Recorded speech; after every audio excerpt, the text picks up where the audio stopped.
Test, one, test, test. Testing, 1, 2.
Good evening. What a turnout for such a cold night. So glad you could all be here. I'd like to ask if you could all silence your phones, please, before we get started. And then also if you could stand and join me in the Pledge of Allegiance.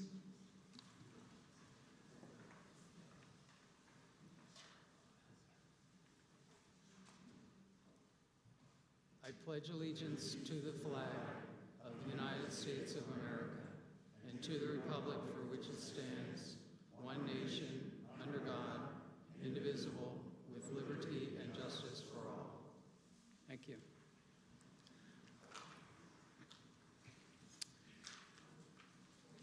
My name is Bill Bridenstine. I'm the treasurer here at the Central Pennsylvania World War II Roundtable. Welcome, everyone. We really appreciate you being here. We always like to recognize any of our World War II veterans who are in the audience. If you could stand or raise your hand, we'd like to recognize you.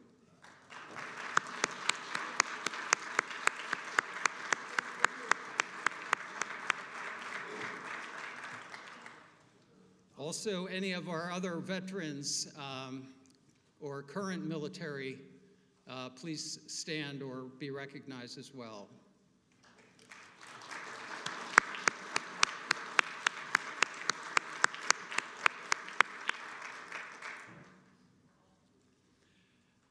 As always, at the end of the meeting, we have our helmet committee in the back, and if you care to make a donation for the roundtable, we greatly appreciate to cover any expenses we incur. We also have our book sale table there in the lobby, as you saw when you came in. We have some good book deals there, just for a few dollars each. We also have coffee mugs. If you got a ticket when you came in, we have a free raffle for a clock, a very nice clock that's out in the lobby. If someone is in need of a ticket, you didn't get one when you came in, please raise your hand and Patty will come by and bring you a ticket. And we'll do the drawing at the end of the meeting. Well, this day in history, we usually like to recognize World War II history. Well, obviously Saturday is a big day, the 83rd anniversary of Pearl Harbor. And FDR's famous Day of Infamy speech the following day declaring war on Japan. A couple other events coming up. December 14th to the 18th is the annual Wreaths Across America at Fort Indian Town Gap Cemetery at noon. December 14th, it's a wonderful Christmas celebration at American World War II Museum in Gettysburg. The taxi from It's a Wonderful Life will be on display. Also, January 25th at the World War II American Experience Museum in Gettysburg, they're having a one-day Battle of the Bulge seminar. And just in general, if any of you haven't been there, I'm sure most of you have been to the museum, but if you haven't, I'd highly recommend going at some point. Upcoming speakers here at the round table. On January 2nd, we have David Blackledge.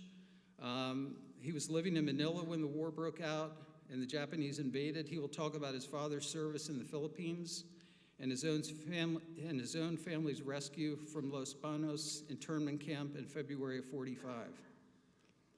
February 6th, we have Kevin Himmel. He's a historian, and he will be talking about, he's written a book called Patton's War. Okay, now without further ado, I'd like to introduce our special guest this evening, Ed Czechowski. Ed is a World War II Navy veteran. He is the son of Polish parents who immigrated from Warsaw. At the age of 17, he enlisted in the U.S. Navy in 1942. Ed served aboard the USS Saufley in the Pacific Theater, manning a 20-millimeter gun. He was a part of numerous operations around numerous islands, including Okinawa, and is credited with having shot down many kamikaze planes before the pilots could inflict damage with their suicidal missions. Ed was awarded the Bronze Star for Valor, one of America's highest military honors for his actions. He recently celebrated his 100th birthday.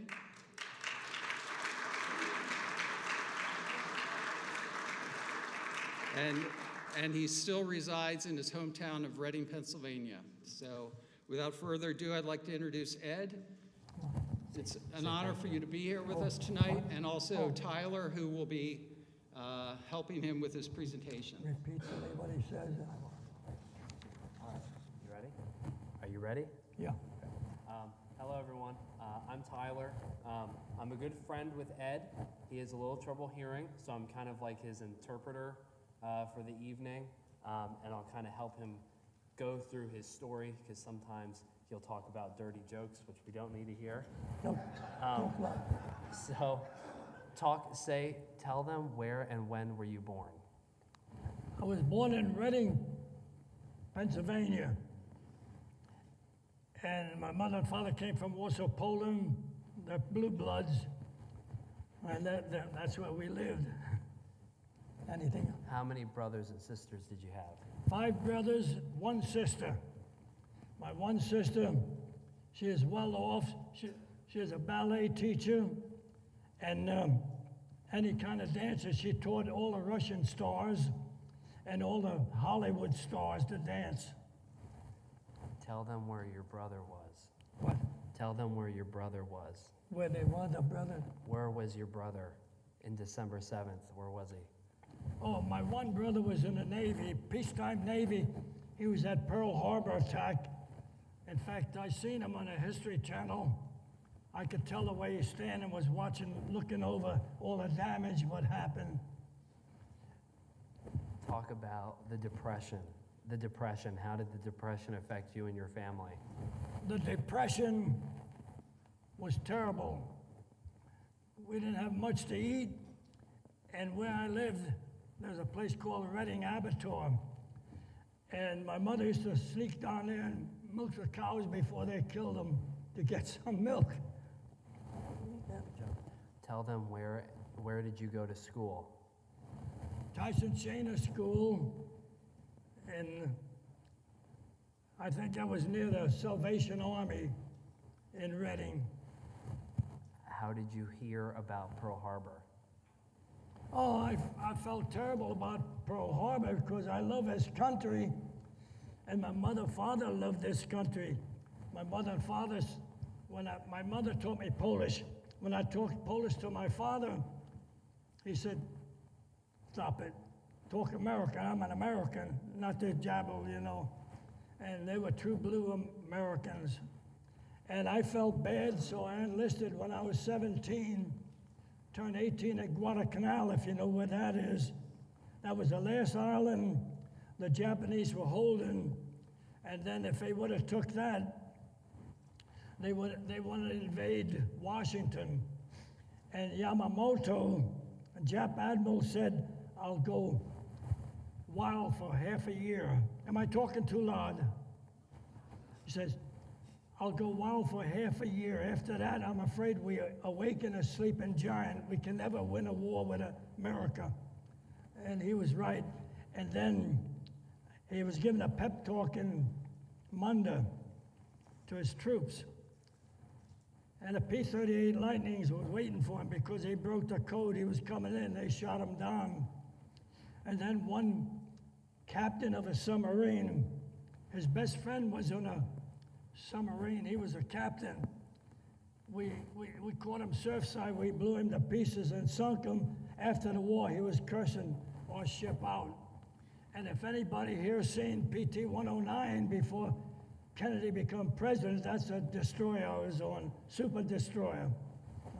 So before we get too much in the Yeah. war, talk about how you enlisted. Where did you go? Where did you go for basic training?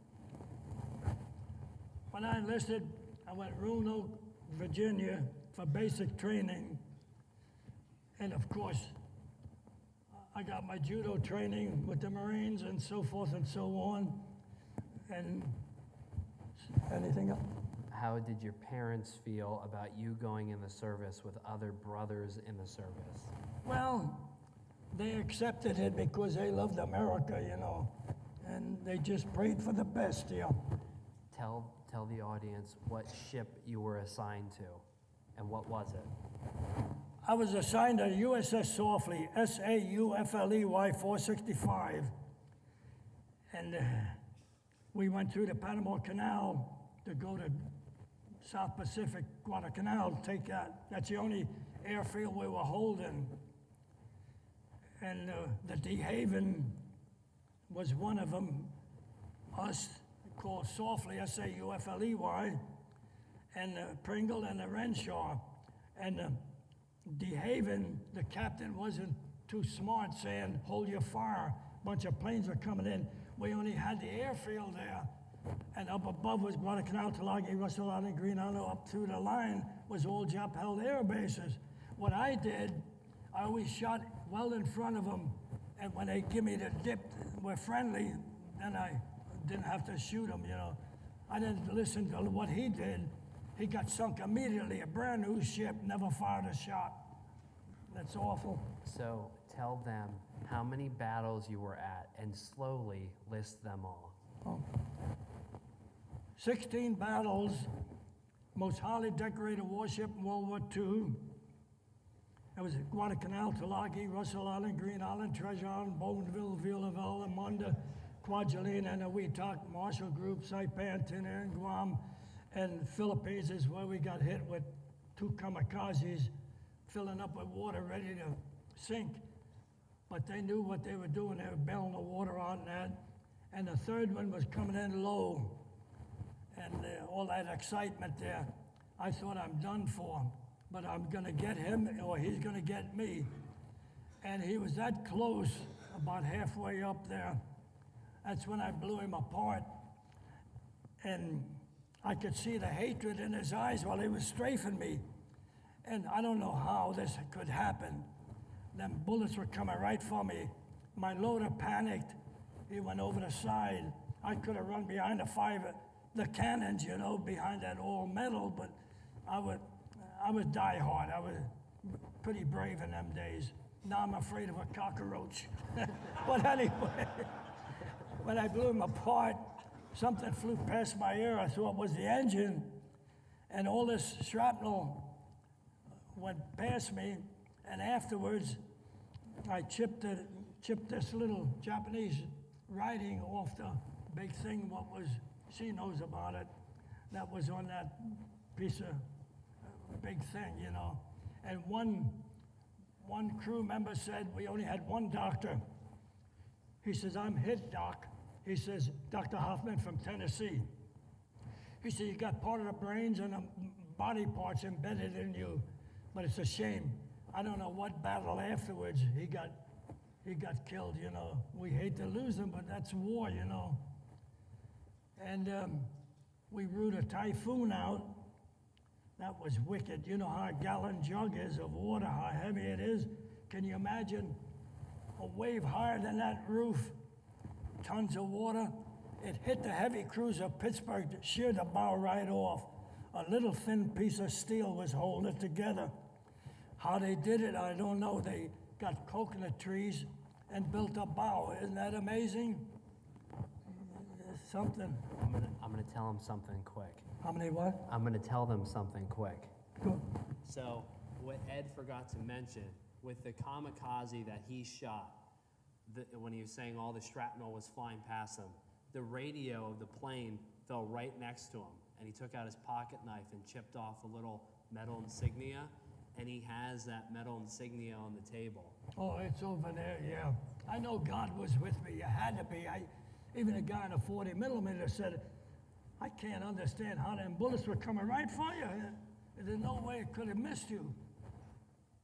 But there it is. So don't give up religion. So, talk about what was the hardest battle for you? When was the scariest moment for you? Tell them. The hardest battle was the kamikaze when they come in. And there was another one. There was a bunch of planes. At that battle, I shot down six of them Jap planes. And there was a Marine on an LST. He was wounded. 2 sailors threw him in the water, held him up until we could stay dead in the water, go out with the motor whaleboat and get him. We bring him aboard. And he was so happy what we did and treated him so good. He even mentioned that they shot 5 or 6 more planes. That incidentally I'm the one that shot them down, you know. And he came to every reunion. That was nice of him. Tell them about the shark story and the Japanese in the water. Oh, we went on the motor whaleboat.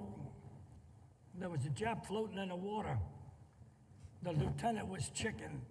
He said, Ski, go take that leather jacket off and search him, you know, pull him in. He wouldn't do it. But I took the leather jacket off, took it off, had 3 bullet holes in it.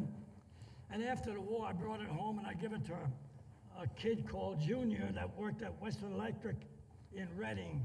He worked at the cafeteria. It took him many years to find out they were bullet holes, and he'd start cursing me out. You know, it's friendly like. Well, oh, the other way, there's another. Then there was another Jap in the water. It was near the end of the war. He would have been saved if he would have come aboard. We would have took him prisoner. He refused because Tojo said we were butchers. He had them snow jobs so bad, the military and the civilians, that at Saipan, when we hit Saipan, the women, this is awful. They were throwing their babies to the rocks below, holding babies in arms, diving down to the rocks, killing themselves because they thought we were butchers, and they were the ones that butchers. And in Okinawa, that we had a Japanese American. He could talk Japanese. They were in the caves. He started talking Japanese to this one that was closest. Come on out, we'll give you water and feed you. He hesitated, but he senses he's talking Japanese. That might be all right. He come out, they start giving him water and all. He run in there, told, hey, come on, and that's okay. They all come floating out. Then they all got water and all those wounded, and they were taken care of. Some of them old ladies, the soldiers were carrying them down to a safe place, you know. Tell them about the sharks, the shark story. The shark. What that ate the, oh, that one shark that was in the water, I had to search him. I forgot to tell you, the sharks ate his legs off. And this other shark, the other Jap was in the water. The sharks probably would have got him. If he would have come aboard, he would have been saved. Then in Shanghai, the war was almost over. We sent the landing party in with rifles. There was 200 Jap Marines, took them prisoners. They never give them any, they knew the war was over and they knew there was snow job by Tojo. They were throwing their rifles down and then we turned them over to the Chinese and they sent them home, I guess. So, do you want to tell them which battle? I know Leyte was the one with the kamikazes. Which battle was? How many times did you have to shell an island? How many times? Yeah. Oh, we had to shell the islands quite a bit. And our captain, we had 3 captains. Captain Brown was our first captain. He invented the phosphorus shell on the cannons. When the Japs seen us coming in, they run as fast as they could to get away from it, because once that shell hit, it was like a flamethrower. The flames would go way out wide and side, and they knew they'd get, we burned them alive, you know, and they seen that stuff. They didn't want no parts of it, they run. And another place, Marines were coming up this way. We was in that close. We had landing parties that had picking them off with rifles. They were shooting at us and at the Marines, but they didn't hit nobody and no damage to the ship. So, tell them the percent of sailors on your ship, how many of them died during World War II? Excuse me. 3/4 of the ship was killed or wounded, and I survived it. Can you imagine that? What's that tell you? The man upstairs. And tell them you're the last person from the ship. The what? You're the last person from your ship. Oh, I'm the last one alive from the ship I was on. Yeah. Tell them the famous person who came on your ship. Who is the famous person that came on your ship? Admiral Halsey. Well, yeah, tell them that, but the president, which president came on your ship? Oh, he wasn't president then, it was Kennedy. I know, yeah. Yeah. Well, Kennedy come aboard our ship. He was our president later. We didn't know him from, you know, he just come aboard, permission to come aboard. That's a procedure, you know, and salute. And Tell them about Halsey. And Admiral Halsey, he cursed, he smoked, he drank, he swam in the ocean where the sharks were. He was something else, but they'd follow him to H. He came Huh? on your ship. What? He came on your ship. Oh, yeah, he came on a ship, Kennedy. Yeah, then Kennedy came aboard our ship. He chiseled a lunch from the lieutenants. Tell them where you were when you heard that the war was over. When I heard the war was over, I was in Shanghai, China. And one of the crew members named Donato from New York, they lowered the motor whaleboat, and it's a 12-knot current. And it threw that whaleboat in all directions. It threw him in the water, and I don't know what held him underneath till he drowned. Then it broke loose. He was floating down the Yangtze River, and they were using grappling hooks trying to get his body, but they couldn't get him, you know. Ain't that awful? Just about the end of the war. Yep. Well, tell them how you felt. Tell them how you felt. How did you celebrate when the war was over? How did I celebrate? I come back to America. I just about kissed the earth. I was so happy. And there was a bunch of kids playing cards, and I sat in a place called Mamie's in Reading on a doorstep playing with them, and a bunch of American planes dove down. I guess they thought I was nuts. I threw the cards up, I hit the ground. What was it like seeing your parents for the first time? Oh, it was so good to see my parents afterwards, because I couldn't complain about my parents. They were outstanding. My mother's the one said talk Polish and Americans, so they taught me Polish. Rozumiesz po polsku, może gadać? That means, do you understand Polish? Can you understand it? She taught me good. And Tomodachi means friend in Japanese, which now, on conditional surrender, we have our war maneuvers with their planes, you know. Who, when you got home, who hugged you harder, your mom or your dad? Oh, my mother's the one that hugged me the most, you know, yeah. Then there was two in Europe, two in the Pacific. The one in Europe seen quite a bit of action. The other one was I call him a cupcake commander. Never seen action, but he kept saying, "You didn't see nothing, you didn't see nothing."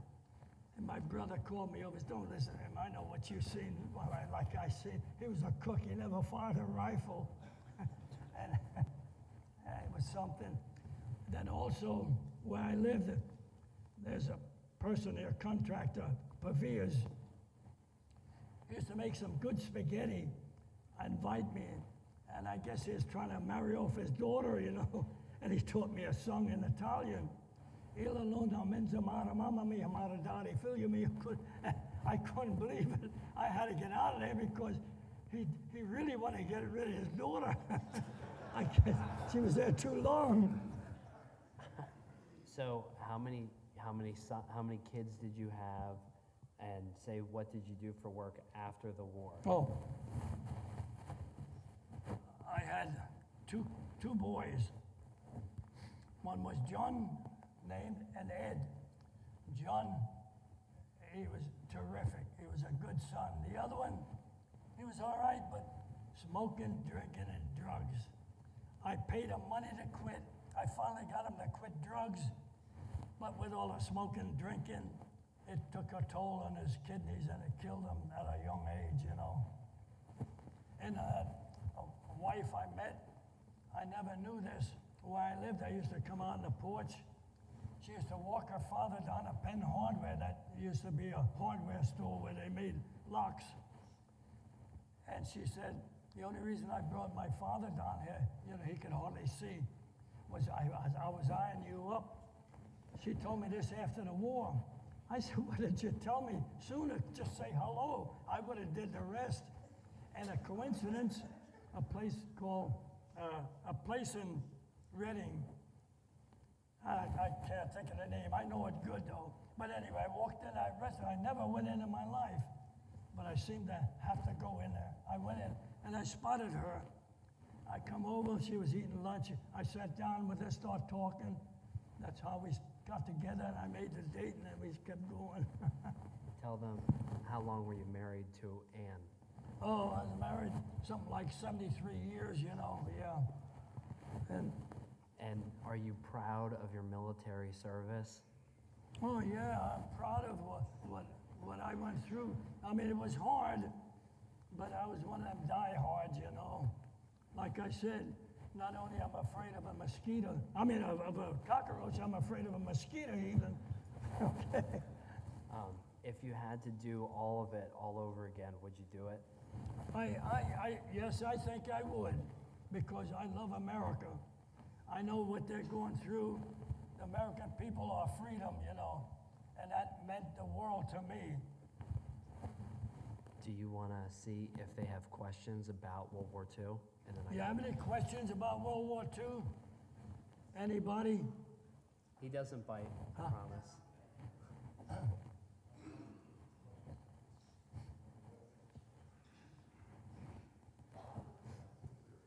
Oh, you gotta find out. Yeah.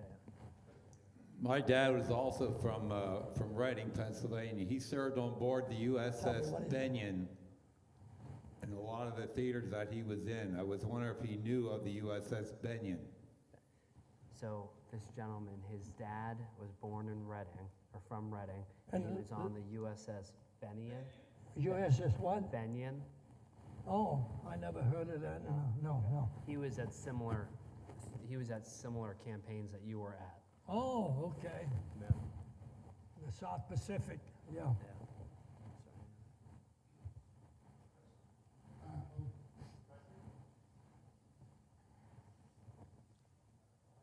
I can take either one, I guess. You said you turned 18 when you were at Guadalcanal. That means you enlisted before you could. What were your folks thinking when you enlisted? So his question was, you told a couple people at Guadalcanal you turned 18, Yeah. right? So you had to enlist when you were 17. How did your parents feel? You must have had to get their signatures. Well, they didn't like the idea, but they were die-hard Americans, so they accepted it and they signed, and so forth and so on. And I got a picture of a Marine, as the greatest generation lived. He has a picture. I have a picture of him he gave me. He was a good friend of mine. And my judo training was by the Marines. And he never got judo training because he was in a tank.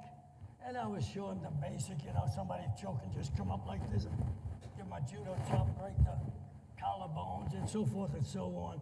In the back room at Shady Maple, if anybody knows where that is, that's a buffet place, the best food you ever tasted.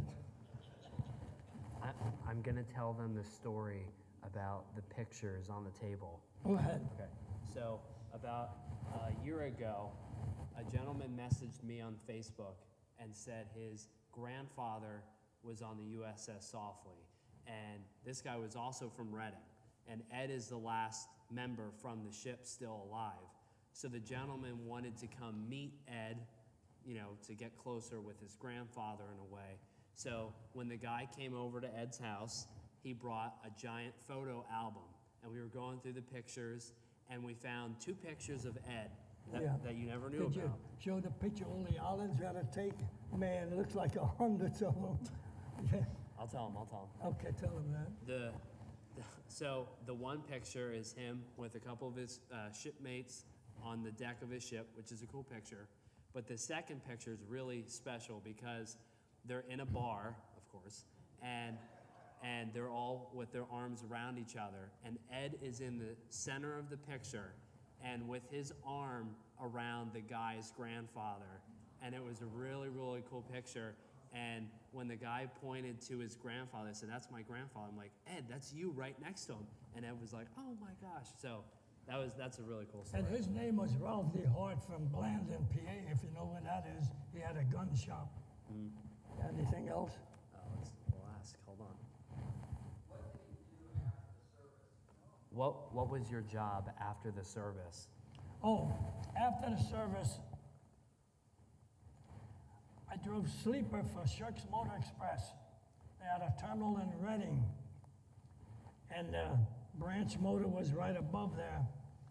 And I used to put on anywhere from 1,600 to 2,400 miles a week. That's sleep operation. And one guy by the name of Bricker, that I was assigned to go out with him. I said, "I don't want to go out with him." I had to say this. Why? He kicks it out of gear at Crescent Mountain, and it's a mountain straight up, and the levels off, truck stop. Man, if some cars was down there, we would have wiped them out, And I hate to do that, but I had to. So I got another driver, thank God.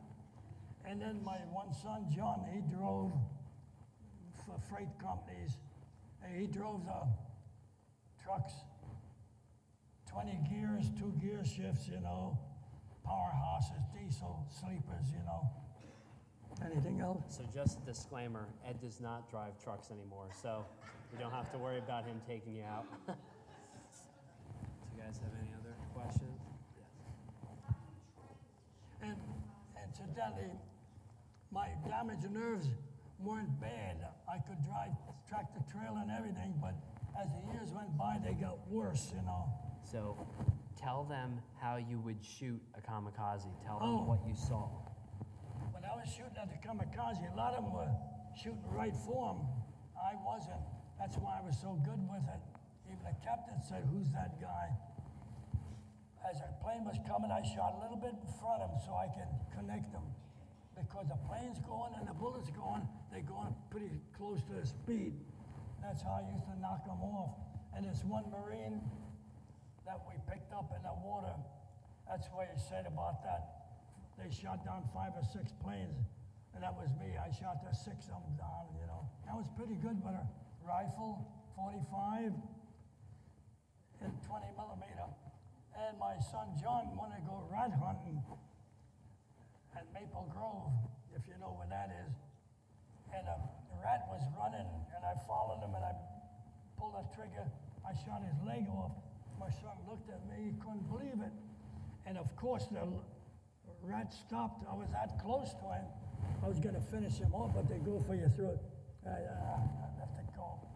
And then my son wanted to go deer hunting, Ed.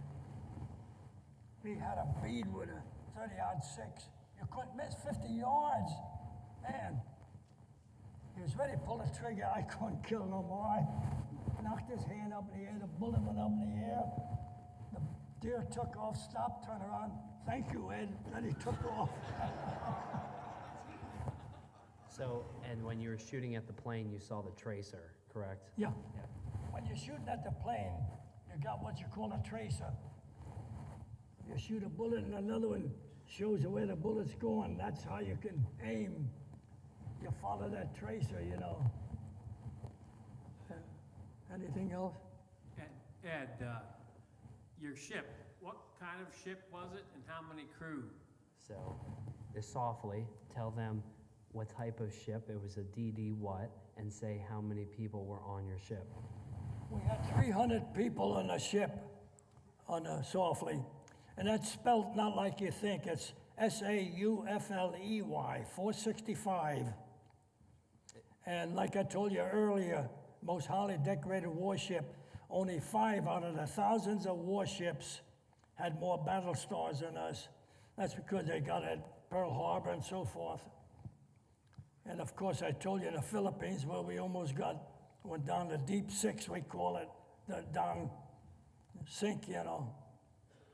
And I don't know if I told you, a captain of a submarine, I think I told you this, he cursed our ship out something terrible after the war. His best friend was a captain of a submarine. We caught him topside, we blew him to pieces and sent him down. He was all right for cursing us, but when he was throwing torpedoes at us, thank God we could do 45 knots. That's quite a bit.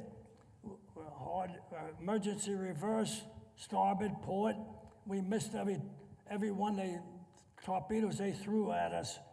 They lost a lot of torpedoes for nothing. Tell them the type of ship. It was a DD what? What type of ship were you on? Like what type of ship? A destroyer. Yeah, say that to them. The ship I was on is called a destroyer. Fletcher class. Fletcher class. The what? Fletchered class destroyer. What's it? A Fletchered class destroyer. What? Oh, it's called a Fletcher class destroyer, super destroyer. If you see PT-109, you'll see what I meant. You can see everything clear. You can see the 5 torpedoes we carry here and 5 over there. And in the Philippines, they sent a Jap battleship said could not be sunk during the sea battles there.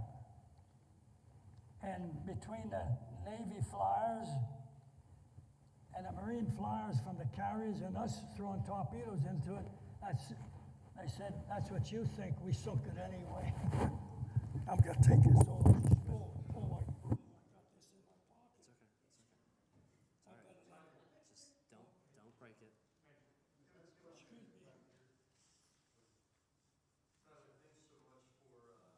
Yes. Gentlemen present their stories. Oh, yeah. You really do a great job. For Ed, were your parents able to stay in touch with their family back in Poland during the war and after the war? And finally, did your parents live long enough to see the Polish Pope? So he wants to know, thank you, by the way. He wants to know, did you or your parents, did they write back or did they stay connected with family members in Poland? They sort of did. In fact, my son wanted to go to Poland. He can't talk Polish, and I could. I didn't want to go, but I had to go. So I went there, and Poland loved America. We went in, there's one place, sort of high class. We were dungarees and that.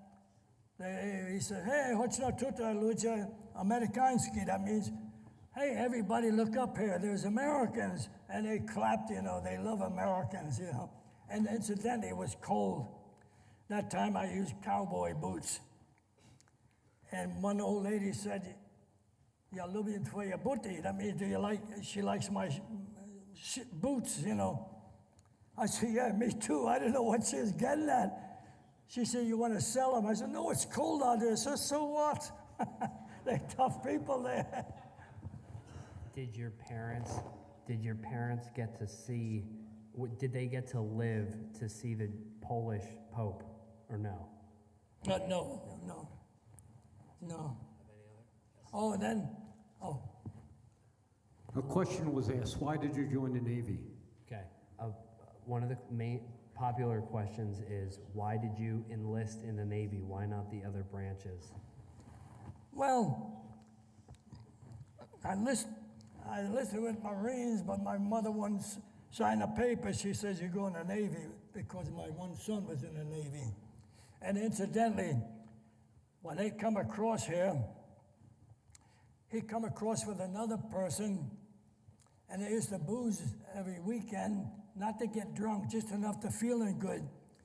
They used to sing a song and laugh. I'll sing it in Polish and tell you what it says. Yasiu dzieci był na górami, wodkepiu, cepiu kuny, cepiu wóz, na kamienie dupa wiózł. You know what dupa means, your butt. Okay.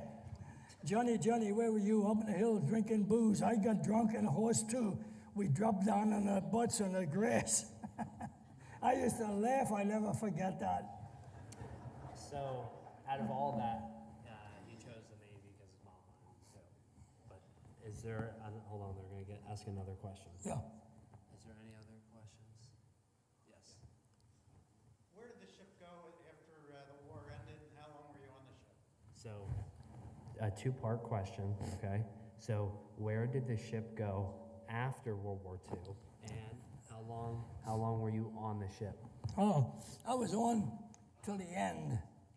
And incidentally, it went to Cuba. They fired the first shot over Khrushchev's, when they were bringing in the atomic bomb stuff to put into Cuba. They shot a salvo over the bow and said, the next one's, we're going to sink you if you don't turn her on. At first, Khrushchev said they warned him to turn that around. He wouldn't listen. He kept going. So that's why our ship fired the first shot across the bow. And they said, the next one's, you're going down a deep 6. And they soon turned around and left, That saved them from putting the atomic bomb in there. Where is the ship now? Oh, they took target practice with it after the war because they come out with the missile destroyers, and they had no use for them. So they fired 2 torpedoes in the middle and it split in half. And incidentally, there was one place 2 torpedoes were coming for us right midship. That would have split the ship in half. We'll hold on for dear life. But of course, like I said, we had good captains, reverse and all that stuff. We missed them, Then we had three captains. Captain Brown, he was the best one you ever seen. And another one, Captain Cochran, he was good. The third one, we called him the Cupcake Commando. I'll tell you why. He'd never seen action in Shanghai. He was going ashore, and everybody was clapping to get rid of him, you know, not because they liked him, they hated him. So he said, oh, thank you. They thought they were clapping for him, you know, and we were glad to get rid of that Captain Cupcake Commando. Hold on. Oh, yes, sir. You a plank holder? Is he a what? Were you a plank holder? Pine? Plank. Pint. Were you a pint holder? Huh? A pint holder? Plank. Oh, a plank. I'm sorry. Plank, My yeah. ears are I the wa- best. A plank holder. Yeah, I was a plank owner. One come across a brand new ship. That's a plank owner, and so forth. And then also when you cross the equators, I crossed two of them, and they have shillelaghs. Well, they beat you up a little bit to break you in for the war. When it was my turn, when new ones coming aboard, I may believe I was hitting them. I didn't want to hit them. But I know what I went through. Hold on. Any other questions? Yes.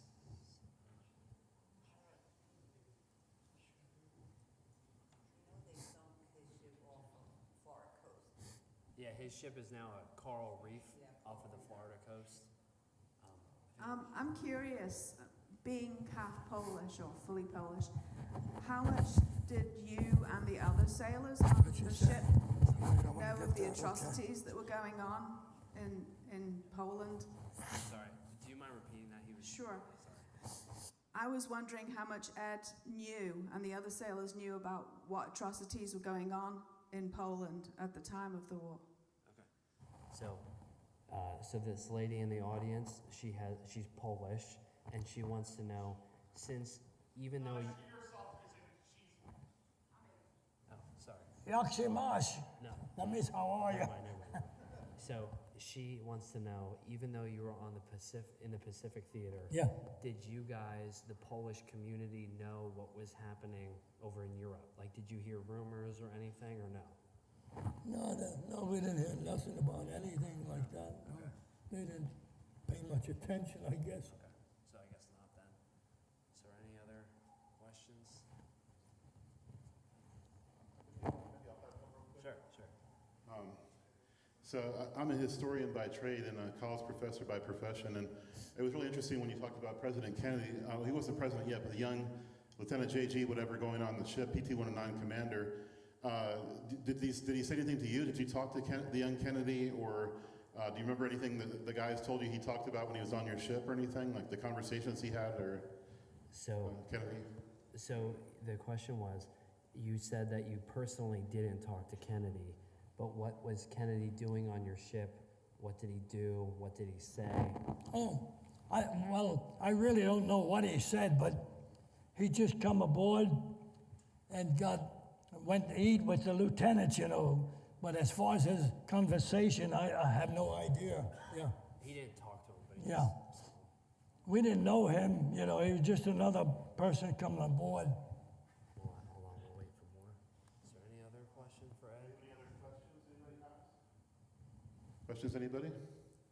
Okay, then I guess we're gonna close everything up then for tonight.